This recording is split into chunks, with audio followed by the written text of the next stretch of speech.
안녕하세요. 소아청소년과 전문의 김성석입니다. 오늘은 위식도 역류 질환과 역류성 후두염에 대하여 알아보도록 하겠습니다.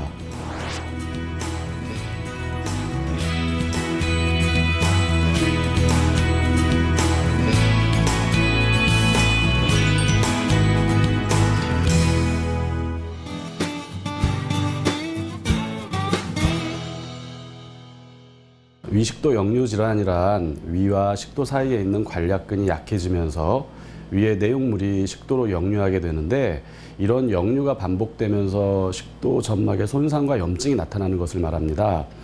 이때 증상이 주로 목의 이물감이나 만성 기침 등의 후두 점막 자극 증상으로 나타나게 되면 이를 역류성 후두염이라고 합니다. 원인으로는 크게 세 가지 정도로 나누어 볼 수 있습니다.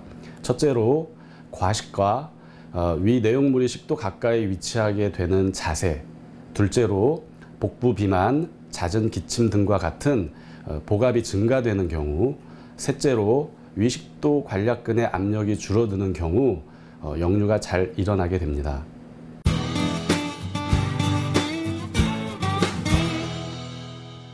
성인에 비해 흔하지는 않지만 소아에서의 위식도 역류 질환을 살펴보게 되면 위식도 역류에 의한 구역이나 구역질은 12개월까지 영아에서는 비교적 흔하고, 정상적인 아이에서도 생리적 현상으로 흔히 발생하지만 생후 18개월에는 거의 모든 아이들에게서 역류 현상이 사라지게 됩니다.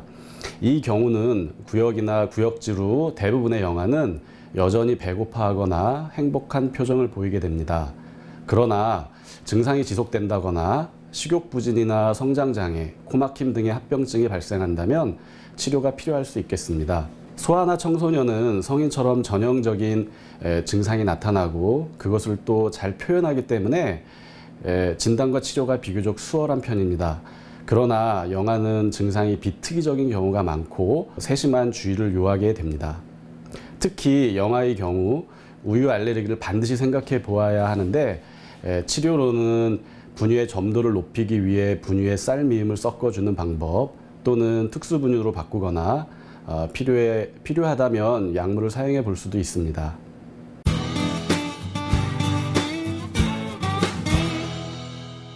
최근 한국에서 역류성 식도염이나 역류성 후두염이 증가하는 이유로는 과도한 스트레스, 식생활의 서구화, 커피나 술, 담배의 소비 증가, 그리고 뜨거운 국물을 좋아하고 비만 인구 증가 등이 꼽힙니다. 특히 과식과 야식 등의 늦은 식사도 주요 원인으로 추정되고 있습니다.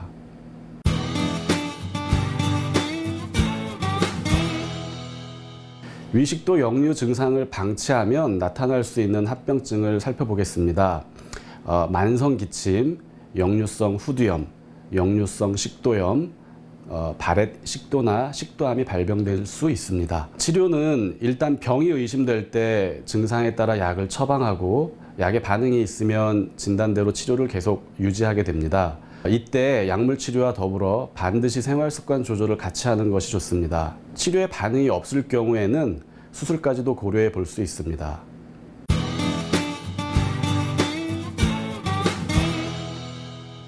예방수칙으로는 첫째, 과식이나 야식을 피하고 식사 후 바로 드러눕지 않는 것이 좋습니다. 두 번째로 하부식도 관략근의 압력을 낮추는 음식은 삼가하는 것이 좋겠습니다. 세 번째는 식도 점막을 직접 자극하는 식초나 신과일, 그리고 레드 와인이나 콜라 같은 탄산음료도 삼가하는 것이 좋습니다. 네 번째로 비만인 경우에는 체중을 줄여야 합니다. 다음으로 증상이 심한 환자는 침대의 상체 부분을 15cm 정도 올려서 주무시는 것이 좋습니다.